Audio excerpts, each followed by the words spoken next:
This is the Plain English Real Estate Show with your host, Rowena Patton, a show that focuses on the real estate market in terms you can easily understand. Call Rowena now. The number is 240-9962 or 1-800-570-9962. Now here's the English girl in the mountains, the agent that I would trust, Rowena Patton. It's Rowena Patton on the Real Estate News Radio Show, and today we're going to talk about the real story behind timeshares, what you need to know before buying, and how to get out of it if you regret it. You can't always get out of them, but here's some tips and tricks, as so many of you seem to regret it. We'll go through that number, which is pretty incredible. The history of timeshares, the concept began back in Europe in the 1960s, and I think it really started from a good place. It was looking at how can we make vacation homes more affordable. So that made sense, right? At the end of the day, you can look at this, especially if you sit through those presentations and think, well, that kind of makes sense. It's a way for me to own a vacation property. So it really took off in the 1970s when the major resort companies in the US entered the industry. And of course, these days, many of the timeshares are owned by the big hotel groups. And we've all had those phone calls that come through to us that say we've won a prize or something has gone on where we can get a weekend for free. And all we have to do is sit through a 30-minute presentation. I've actually sat through one myself, and it did end up being a lot more than 30 minutes, and I did not end up buying one. So today, the US timeshare industry is valued at over $10 billion and over 10 million households. That number was kind of surprising to me, own a timeshare, 10 million. So the average owner is around 47 years old, and nearly 70% are married. I think probably if you spoke to somebody that targeted people who might buy a timeshare, I'm guessing they target married people because it seems like a really nice idea. You can go off as a couple and go on 2 or 3 vacations a year in your very own timeshare. The statistics are pretty shocking. 87%, let that sink in. 87% of timeshare owners regret their purchase. And that was a recent University of Central Florida study that found that out. And 66% of timeshare owners believe their timeshare has little to no resale value. And what I did here was I went on eBay. I kept seeing these posts about timeshares being sold and timeshare points. They tend to use points these days, being sold on eBay. So sure enough, I went on eBay and there's lots of them for $1. More than 50% of timeshare owners feel trapped in their contracts. And they give reasons for that. And they say it's due to the hidden fees and escalating maintenance costs. So many people pay that big chunk down using some kind of loan or home equity line of credit. And then they pay maintenance costs every year. And these seem to be like taxes. They tend to go up. 75% of timeshare owners, that's current timeshare owners, say they would not buy another timeshare. I'm guessing those are within the 87% who regret their purchase in the first place. That's so sad to think of that many people regretting their purchase. And no wonder all these companies have grown up, helping you get out of your timeshare. Over 1 million timeshare owners attempt to exit their contracts every single year, and only a small fraction successfully do so. I think you go back and forward, back and forward, back and forward. So I did some research on YouTube, on Instagram, on Facebook, on complaint sites, and I found a whole bunch of comments. Probably 5% of them were saying, I don't know what you're talking about. I love my timeshare and we agree it every year. And here's a few others that I found. Now, I've protected their voices and names, of course, But all these are absolutely word for word real comments. I inherited a timeshare from my mother. I really don't want it and need to get out of it. Can you help me with it? I've been trying these exit companies and they say that as we won't be able to prove bad practices. When it was sold to my mom, they can't help. So most of the companies that help you online, they have downloadable packs. You can find them quite easily. And I will have a bunch of links for these for you on realestatenewsradio.com. I always put links on there so you can find them. The main thing they tend to go after from what I've seen, and again, I'm not a person who's licensed or registered to help you get out of timeshares or anything like that. And at the same time, I want to at least share with you some facts and figures on the industry. It seems to be the most difficult when you inherit them. So, gosh, I would definitely be looking at how to get your timeshares in place if you have a timeshare now and you have it in your portfolio. In other words, you were probably even sold on the fact, I know I was when I sat through one of those presentations, that if you have kids, it's a great thing for your kids to inherit. They may not want your timeshare. It's kind of like grandma's furniture. They don't necessarily want that either. However, this is something that then, if they inherit it, they must pay the maintenance fees on it. That may be a liability that you're leaving for them. And apparently these companies can advise you on that. And then, of course, like every other post you've seen on social media, you'll always see the people who say things like this. The best way to get rid of one is not to buy one. Yeah, there's always those. And then there are just the heartbreaking stories that you hear. And this one brought a lump to my throat when I read this. I have a timeshare with a New York club, can no longer pay the fees since my husband passed. They have threatened to put a lien against my house, and eventually they will foreclose on it. I told them I would give them the timeshare back no charge. They laughed and said what would they do with it. The stress is horrible. If I died from a heart attack from this, I told my daughter to sue them for harassment. This should be illegal. Unfortunately, I wish I could say I hadn't read many of those. There was even a guy who was having an operation. I think he was having an operation for a brain tumor. He had cancer. And he felt he wasn't even of sound mind to make the decision when he was sold the timeshare in the first place. And there were so many stories like that. And of course, you always get the people who like to make the statement. Who can blame them? Timeshares are a source of regret for those who purchase them based on misleading promotions and false assumptions. They also reflect poorly on state attorneys who fail to take action against these deceptive programs. Now, I want you all to know that I'm not saying timeshares are bad. There are people out there that really enjoy their timeshares, even on the figures we have. So, you know, when we look at the figures that say, what was it, 87%? 87% of timeshare owners regret their purchase. That means that 13% don't. You know, there are people out there that absolutely love their timeshare. We'd definitely love to hear from you today if you love your timeshare. 800-570-9962. That's 800-570-9962. This is Rowena Patton on the Real Estate News Radio Show. realestatenewsradio.com for links to listen. You can listen anywhere in the country. Been hosting this for 12 years now. I still can't believe that. 800-570-9962. Would love to hear your timeshare stories, whether you love one or regret having one and your experiences. Would definitely love to hear from you if you've used any of these companies that help you get out of a timeshare. One thing I'd highly recommend is Google, how do I get out of my timeshare? Or how do I make better use of my timeshare?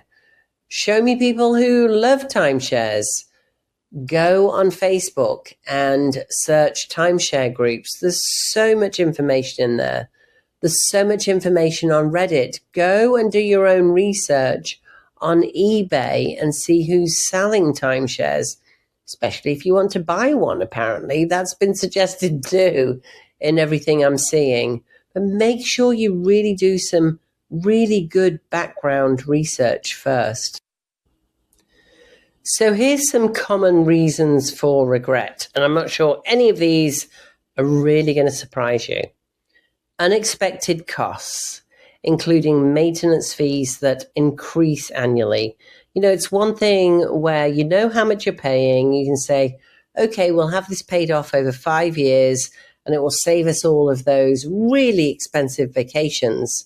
However, you're then building in the maintenance fee that you don't realize might increase on an annual basis, which seems to be a very common occurrence.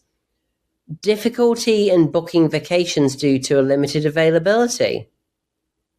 Lack of resale value. Timeshares often depreciate significantly.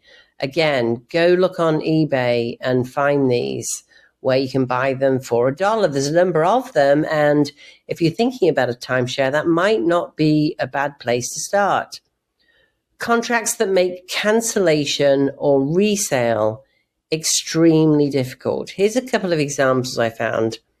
A couple who purchased a timeshare for $20,000, but they later found out maintenance fees kept rising annually, making it unaffordable.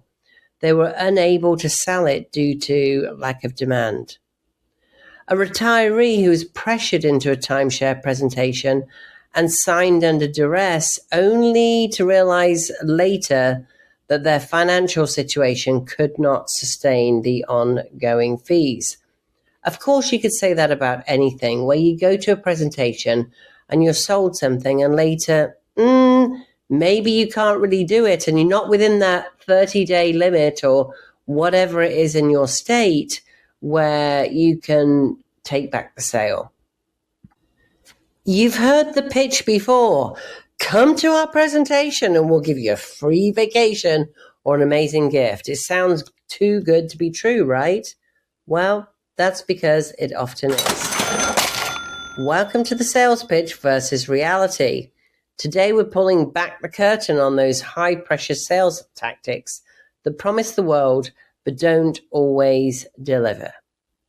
You walk into a sleek conference room lured by the promise of a free cruise or a luxury weekend getaway.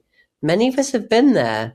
The host is friendly, the coffee is free, and before you know it, you're locked into a high-pressure pitch that lasts hours. You hear words like once in a lifetime opportunity and act now before it's gone. You're exhausted, overwhelmed, and suddenly signing on the dotted line seems like the only way out. Let's have a reality check. But what happens next? That free vacation might come with endless blackout dates, hidden fees or conditions that make it nearly impossible to use. And that incredible deal you just signed up for, it may not be the dream investment it seemed in the moment. Sales pressure is real and is designed to make you act on emotion rather than logic. The best way to protect yourself? Do your research, take your time, and never sign anything on the spot. Next time you hear a pitch that sounds too good to be true, about anything really, not just timeshare, remember, if you have to be pressured into buying, it's probably not the deal you think it is. Stay informed, stay smart, and always read the fine print. Hey, it's Rowena Patton here on the Real Estate News Radio, if you just tuned in. And today we're talking about timeshares. Let's look at the hidden costs and restrictions. Here you have a dream vacation year after year. That's the promise, right? But what they don't tell you up front are the hidden costs. Some do, maybe, and the restrictions that can turn that dream into what for some can be a financial nightmare. So let's talk about the fine print, the rising maintenance fees, the special assessments, and limited availability, the thing that sometimes get glossed over in the sales pitch. So meet the Johnson family. They were thrilled to purchase a vacation package that promised anytime access to luxury resorts, But when they tried to book their trip, the only available dates were during hurricane season, months away from the peak weeks they were originally promised, or that they thought they were getting. And then came the bills. Their annual maintenance fee started at $1,500, but climbed 5% every year. Within just a few years, they were paying over $2,000 annually, whether they used it or not. Then, out of nowhere, a special assessment landed in their mailbox, demanding another $1,200 to cover unexpected property upgrades. And let's not forget, getting out of a timeshare isn't easy. Many owners find that resale values drop fast, and some even end up paying just to exit their contract. So what should you ask before signing? How much are the maintenance fees now, and how often do they increase? And look to see actual facts and figures on this. Are there special assessments, and how much have past owners paid? Is peak season availability really guaranteed, or is this just a sales pitch? A vacation deal that locks you into rising costs and limited availability, that's not freedom, it's a financial trap. Read the fine print, ask the tough questions, and don't let the dream vacation turn into a nightmare. I thought I was doing something great for my family when I bought this timeshare, memories, vacations, something to pass down to my kids. But now I realize I've left them with a financial burden instead. The maintenance fees keep rising, and there's no easy way out. I don't want my kids to be stuck paying for something they never asked for. I'm looking into putting it in a trust or finding another way to protect them from inheriting this mess. If anyone has advice on how to get out of this without leaving my kids on the hook, I'd really appreciate it. Hey there, this is Rowena Patton on the Real Estate News Radio Show. If you've got any thoughts or questions today, please give us a call. 800-570-9962. That's 800-570-9962. Do you have friends or family that have timeshare or could really help us out with some comments or thoughts or questions on the show today? Share the show with them at realestatenewsradio.com. That's realestatenewsradio.com. You'll find a link to listen anywhere. Owning a timeshare has been one of the best decisions for our family. We have a guaranteed vacation spot every year without the hassle of booking last-minute accommodations. The flexibility to exchange locations has allowed us to explore beautiful destinations while making lifelong memories. So clearly, not everybody is unhappy with their timeshare decision. I think it's just all about having the information to make the right decisions, just like anything in real estate or any other decision you're making for that matter. It's Rowena Patton here on the Real Estate News Radio Show. If you've got friends and family that might need to be listening to this one, it's all about timeshares today. If you just tuned in, realestatenewsradio.com, realestatenewsradio.com. That's the best place to listen live. Also, that's where you'll get the links to other information about this show, the other 12 years of shows that we've done, and of course, for an easy way to contact us. So who could a timeshare be great for? A timeshare can be a great option for specific types of travelers and lifestyle needs. Here's some examples of people who might benefit from a timeshare. Families who vacation annually. A family that takes a yearly beach trip to Hilton Head or Disney World might find a timeshare beneficial. They get predictable, spacious stays without the hassle of searching for accommodations every year. It just takes that out of it, and especially if you're traveling with your family, so nice not to have that hassle. Many timeshares offer multi-bedroom units, which works well for families. Retirees who love a home base. A retired couple who enjoys spending part of the year in Arizona or Florida, but doesn't want the full responsibility of owning a second home, that could work really well. They get resort-style amenities without the costs of full home ownership. Business travelers who frequent the same location. Someone who regularly attends conferences in Las Vegas, Orlando, or a ski resort town, that could be useful instead of paying those premium hotel rates every time. Adventure seekers who enjoy exchange programs. Many timeshare programs allow owners to exchange their week for stays at different locations. Groups of friends who vacation together. A group of lifelong friends who take an annual ski trip or island getaway can split ownership costs and always have a guaranteed high-quality place to stay. That one was a new one for me. I really hadn't thought of that. People who want luxury vacations without paying full price. Many high-end resorts offer timeshares in prime destinations like Hawaii, Aspen, or the Caribbean. It provides access to premium resorts and amenities at a fraction of the cost of full ownership. It's known as the Caribbean in England, by the way. Who wouldn't benefit? Those who prefer spontaneous travel or exploring new places each year without constraints. And don't forget, we'd love to hear about your timeshare stories. Give us a call, 800 570 9962. That's 800 570 9962. Whether you love your timeshare, have exited a timeshare, or wondering how to get out of one, we'd love to hear from you. This is Rowena Patton on the Real Estate News Radio Show. If you have family or friends who could benefit from this today, send them to realestatenewsradio.com for a live link to listen anywhere. Hey there, welcome back. Today, we're diving into a topic that a lot of people ask about. Timeshares.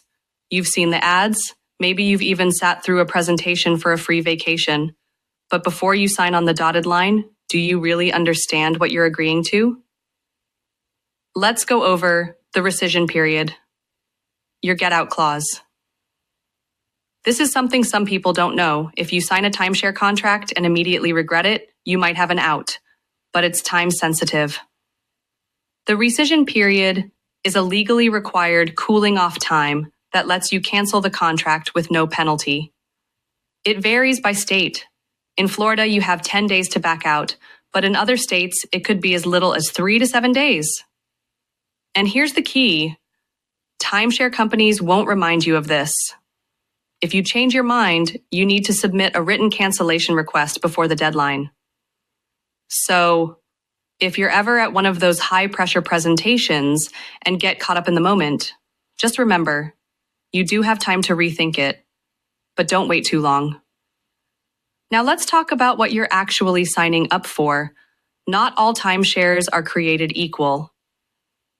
Deeded timeshares mean you own a share of the property. Like a piece of real estate, you can sell it, will it to your heirs, or rent it out, but you're also responsible for annual fees, whether you use it or not. Sounds like a good investment. Maybe not. These are often very hard to sell later on. Then there are right-to-use contracts. Instead of ownership, you're leasing the right to use the property for a set number of years. Once the contract expires, you no longer have an obligation, which can make these easier to exit than deeded timeshares. However, some contracts renew automatically, so read the fine print. So before signing anything, ask yourself, do I want to own part of a property forever or just rent vacation time for a limited period? So why are deeded timeshares tricky to sell?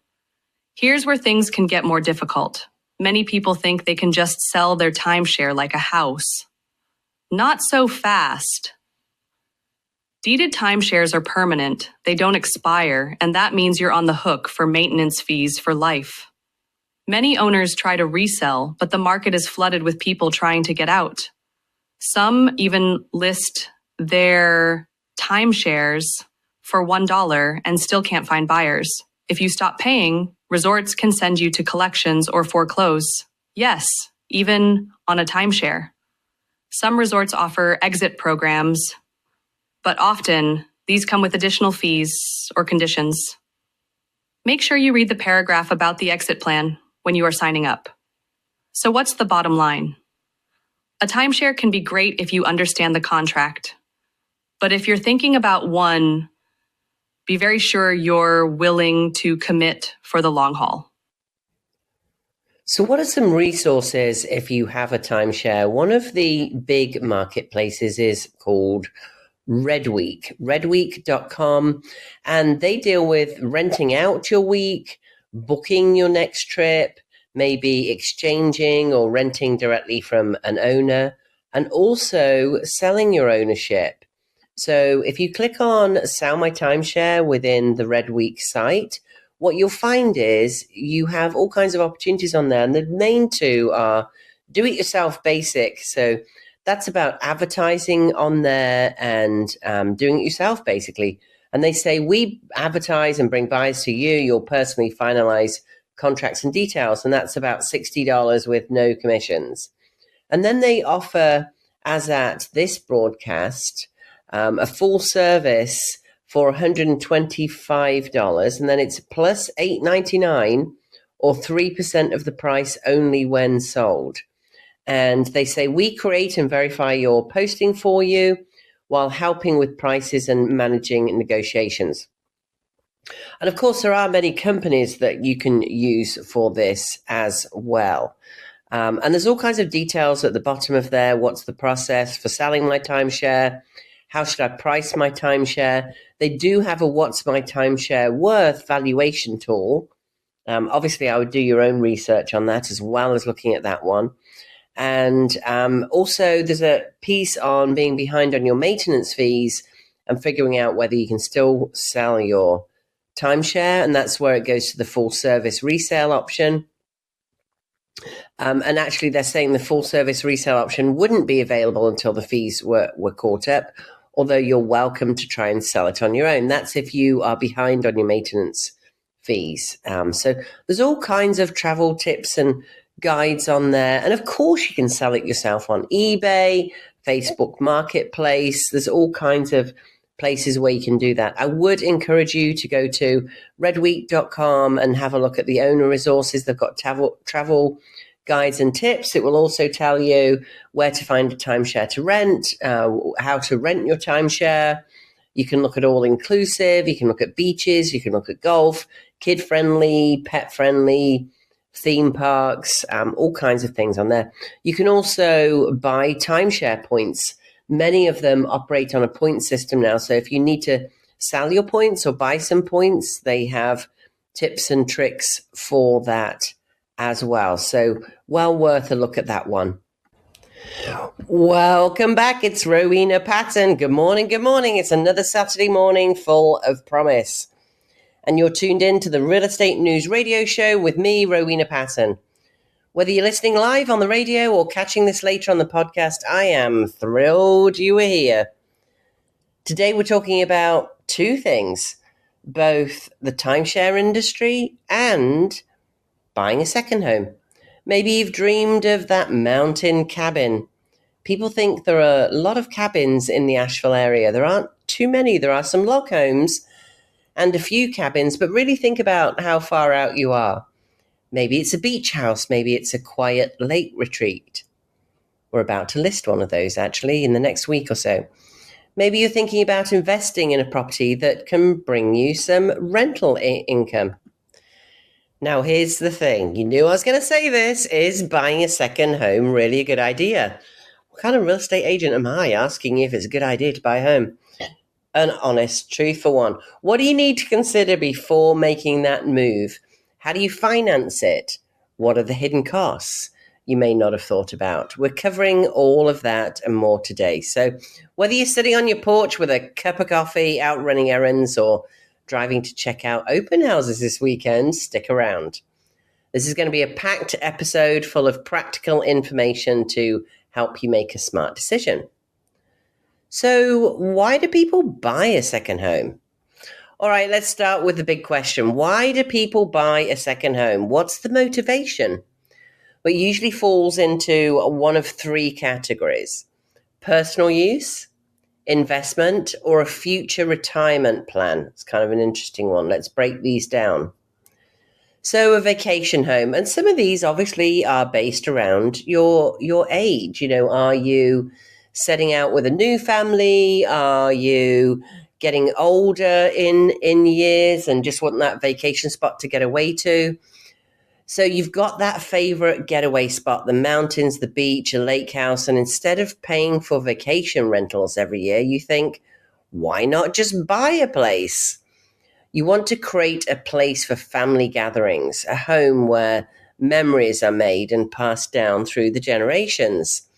And it could be all about convenience, and it often is, knowing that that home is there waiting for you with all your favorite things already there. You can also do this if the home that you purchase is able to go on the Airbnb or VRBO scheme or the midterm rental. You could rent that place out. Maybe you go there, for example, during the winter time, and you can rent your current house out or your second home flip ways from when you spend time there. If you're at the point in life where maybe you're a mobile worker, maybe you're a remote worker, and can travel while you work, and maybe don't have a young family or something like that, or maybe you're getting up in there in years. So it's all about your personal situation, obviously.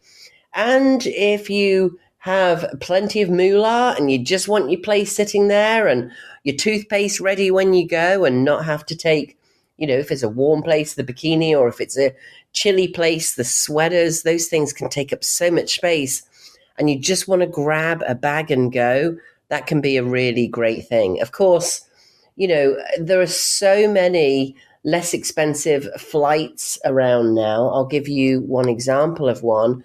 In the mountains in Asheville, we have a lot of people travel from South Florida, particularly. We have a lot of people travel from all over the place, but particularly South Florida, since quite a few years ago now, Allegiant, which means big giant in Germany, alley giant, is now running incredible fares direct between, they call it Miami, but it's actually the Fort Lauderdale airport. So direct flights between Fort Lauderdale airport and Asheville, which is a regional airport, for very inexpensively. Check them out, allegiantair.com. So that's brought a lot of people from South Florida. Now, obviously, South Florida is warmer in the winter than Asheville is. And it works the other way around, because South Florida, shocker, gets very hot in the summer. So a lot of people like to escape that South Florida heat and escape to the mountains where we're temperate and have quite a nice summer. A lot of people say, oh, no, it gets really hot here. But it doesn't get hot like the flatlands of the South, because we've got those mountain breezes. Also, we even have a term for those of us who first started off in the North, often New York, Pennsylvania, Boston, a lot of people from Boston, who go to South Florida to escape the just chilly in the late fall, winter, and January, February, March, until the green starts coming on the trees, go down to South Florida. And sometimes they move in entirety. They just move down there and say, no, can't deal with the cold anymore. And an awful lot of people miss the seasons. And guess where they end up? Back in Asheville, North Carolina, because it's not so hot in the summer and it's a nice escape, and you get those 4 seasons. It's such a popular thing to do in the mountains that we're called halfbacks. I'm actually a halfback myself, and that means you start off in the north, you moved to South Florida, and then you made it halfway back. But of course, with vacation homes, you can have both if you can afford to do that. So let's talk about it as an investment property. Maybe you see a second home as an income opportunity. It could be Airbnb, VRBO, or long-term rental. And now what's really gaining in popularity is the midterm rental. So it could be that a lot of people are moving because they're moving from California, for example, which we see a lot in the mountains. And they're not sure quite where they want to live. So they just want to rent a place for 3 to 6 months. That could be a good opportunity for you to rent out your vacation property while still having the ability to use it yourself. And obviously that would be in the 4 to 6 month term. Sometimes you'll see 3 month ones too. You can imagine if you're looking around for a house, three months is probably what you want. If you're building a home, it's going to be 6 months to 12 months, which is more of a long-term rental. So real estate is a solid asset, and some people buy second homes as a way to build wealth. That really is, where are you in life? We're 7 to 11 year cycle. Clement Juglar, you've heard me say it many times, 7 to 11 year cycle. We are in a flattening top cycle right now, which means that statistically, now there's no guarantees of this, there's no guarantees about anything in life apart from taxes and death, as we know. And we're in a 7 to 11 year cycle. We're at the top. We're bumping along the top. In many markets around the country, we're already seeing some price decreases. So for the next 3.5 to 5.5 years, we expect it to decline, flatten, decline. And then for 3.5 to 5.5 years, statistically, it goes back up. The good news is that real estate over the long term, you'll see these 7 to 11 year top peaks that are worth more than now. In other words, statistically, based on history, since 1860, when Clement Juglar outlined the economic cycle, so here we are in 2025, 7 to 11 years from now, let's just do 10 years from now, 35. The property you purchase is going to be worth significantly more based on history. I can't guarantee that for you. I wish I could. But based on history, it's going to be worth significantly more. Think about the home you're in now and think about what it was worth 10 years ago. So 2015, we were sort of bumping along the bottom of the last one at that point. We had a particularly long cycle last time around. Of course, it tipped in 2007, 2008 in most markets in the country. And here we are back at the top. It's been an exceptionally long cycle. So nobody can time the market, otherwise we'd all be multi-millionaires. But think about that when you're looking at it as an investment property. So what that means is the younger you are, the longer you can afford to hold it, it makes more sense if you're just looking at it as an investment property. How about a future retirement home? Well, if you're in retirement already, it still could be a future retirement home. So many people buy that second home before retirement, using it part-time now and planning to live there full-time later, or at least half the time. There are more and more people that have a lifestyle, they're called snowbirds. If they're coming from the north and going to the south, at least. It's been a popular thing since the 60s and 70s, really, when the budget airfare came in, or you could take those long road trips, depending where you were coming from, and go away for a period of time, often to escape the winters. If you're in South Florida, it's often to escape the summers, really all the way up to the middle of Florida. It gets really hot in the summer. If you've spent any time in Florida, I don't need to tell you that.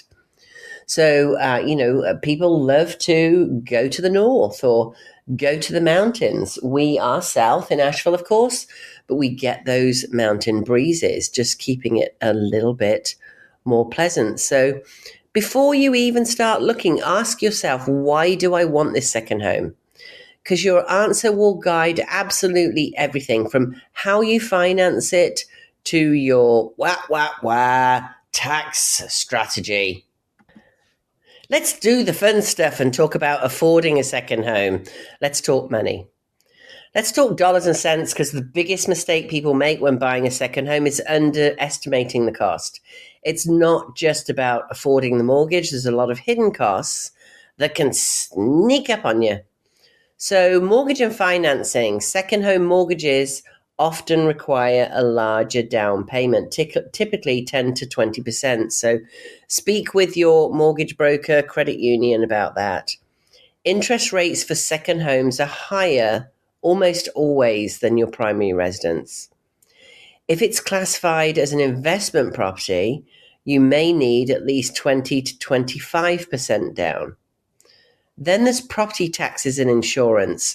Some areas charge higher property taxes on second homes than primary residences, so check that out wherever you're thinking of looking. I'm always a believer that if you've gone and checked out areas, you end up in an area that you really love, regardless of whether it costs you a bit more to live in that area or not. However, of course, that depends on your budget. I know for me, being in a place that I really loved, I would cut back on the buying a coffee out every day. It's all about what are you putting value on? And there's no judgment there. It just depends on how much you love a place. If two places are equal and one happens to be better in terms of the property taxes or something else, then it's an obvious decision. Then you've got things like if the home is in a hurricane zone, a wildfire zone. Of course, we're seeing everything going on in California right now. It's heartbreaking. We had Helene strike in Asheville just a few months ago, and we're still seeing the outcome of that, although it's we're going great bounds to cleaning all of that up. Or a flood zone. So insurance costs could be much higher than expected. So make sure that you get a quote on that insurance cost. If you're planning to rent it out, you might need landlord insurance. And what you'll find is some of the bigger insurance carriers, even people like USAA, have pulled out of places like Florida. So make sure you call your insurance broker and get a quote and talk to them about that and see, whether or not it's even possible. Then you've got the maintenance and utilities. So even when you're not there, you've got utility bills, could be HOA fees, could be property maintenance. And then think about who's going to take care of the yard, the roof, or check on the home during the bad weather. Maybe you've got a property management company. So that obviously adds additional costs. That's usually going to be 10 to 20%, depending on how much they do for you. Maybe you've got friends or family in the area, so they can help. So here's my advice. Before buying, make a detailed budget and don't just factor in the mortgage. Think about every possible cost. Wah, wah, wah. Because the last thing you want to feel is stretched too thin. So a second home versus an investment property, what's the difference? Now let's clear up a common point of confusion. What's the difference between a second home and an investment property? Because trust me, the IRS and mortgage lenders definitely care. So second home rules, it must be for personal use at least part of the year. You can rent it out, but typically for less than 180 days per year. So when we talked about the budget before, make sure that 180 days, or look at how much that 180 days of renting it out covers. And obviously you've got more costs coming out if you are renting it out as well. But look at what that 180 days of income brings in.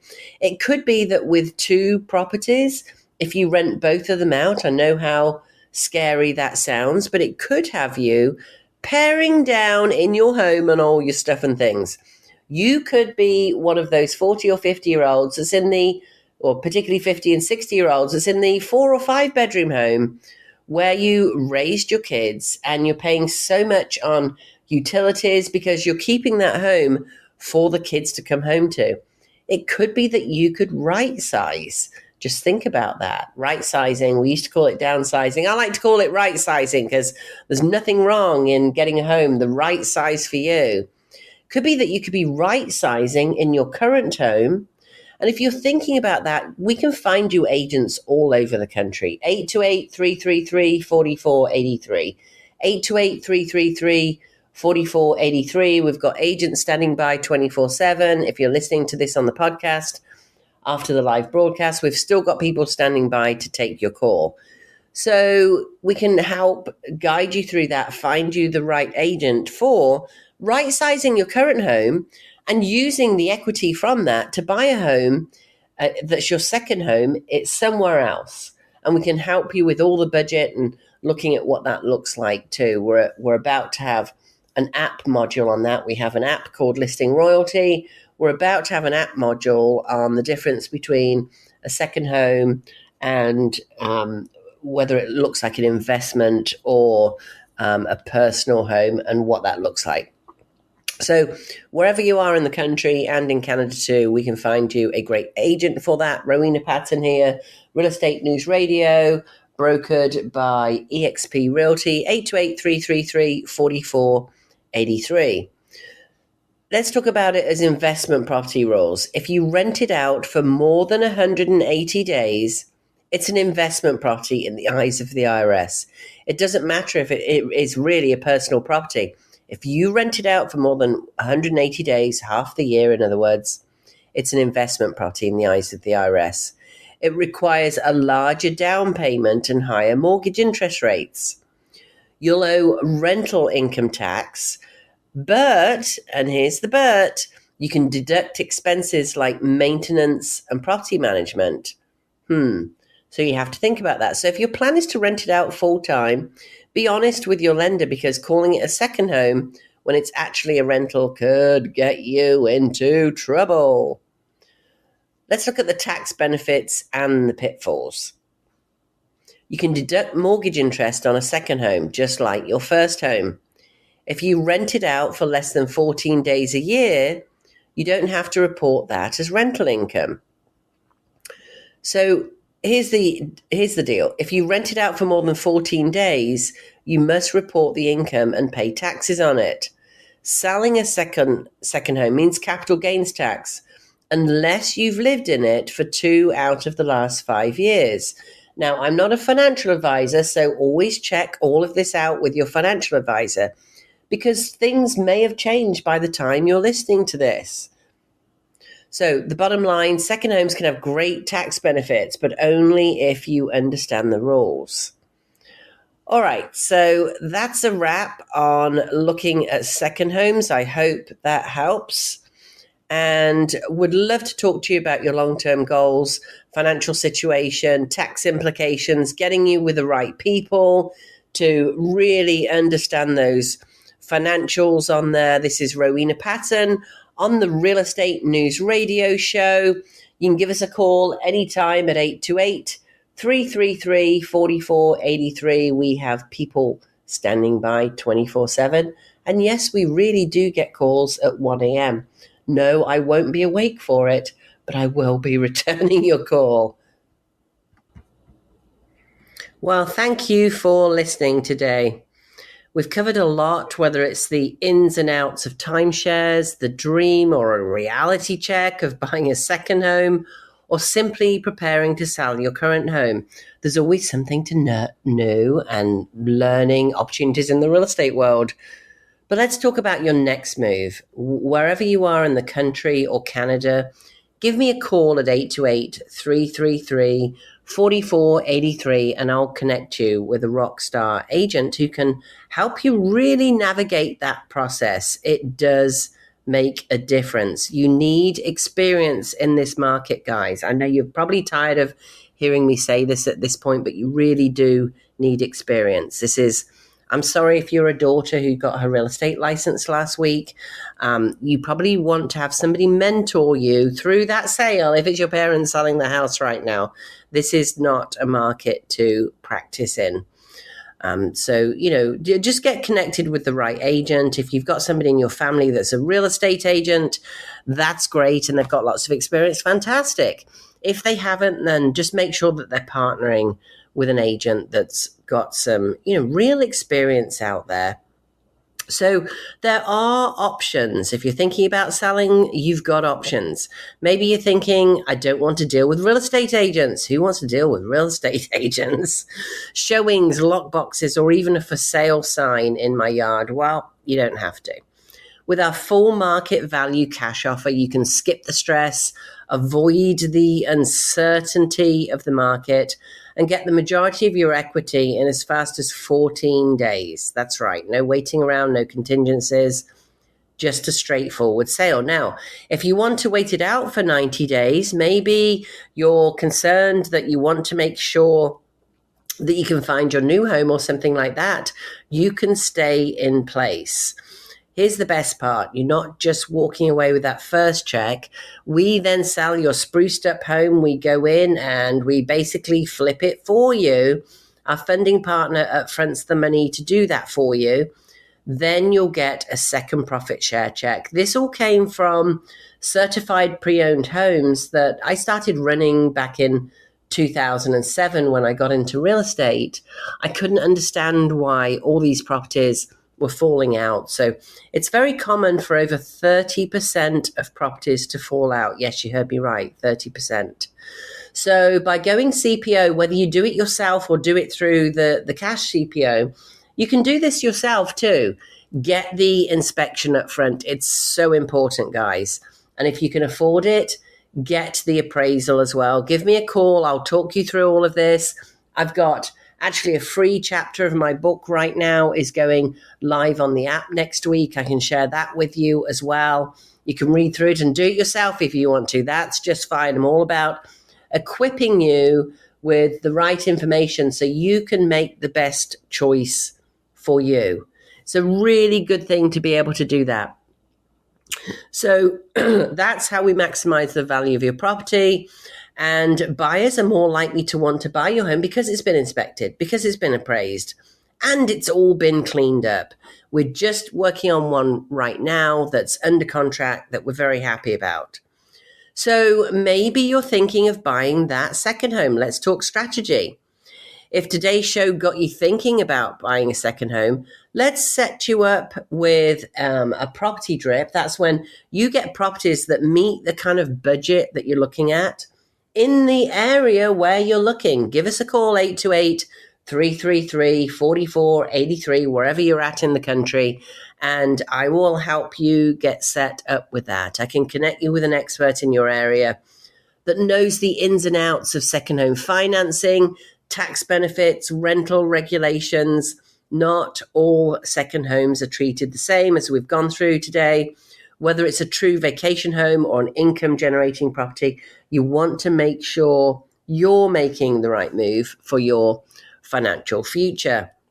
It's really crucial to have that right strategy, financing, and market knowledge in place before making that leap. Maybe you're stuck in a timeshare. You saw this show advertised and you came on looking at a timeshare. Let's find a way out if you are. If you're happy in yours, that's fantastic. If you already own one and need an exit strategy, I can connect you with the right people for that and do some research. All you need to do, guys, is Google stuck in a timeshare. How do I exit my timeshare? You'll find so much on there. Just be careful of the scams. There are some scams out there. A lot of people will tell you about that. So, make sure you go back over this. You can go to realestatenewsradio.com, and find this on the podcast and make the notes or get the transcript on there. You can find this show on there. All you got to do is look for Timeshare. I think it's the first show we've ever done in 12 years talking about timeshares. So it'll be really easy to find. So the bottom line, guys, give us a call. Real estate decisions are big decisions. You don't have to go it alone. Whether you're in the country or in Canada, we've got agents standing by ready to help. I'll put you with the right people, I promise. My reputation is very important to me. I've been in real estate now for 18 years. I've been doing this show for 12 years of those. Oh my gosh, back when I was 12, right? So whether you're buying, selling, investing, or just exploring your options, give me a call, 828-333-4483. I'll connect you with the right person for your unique situation.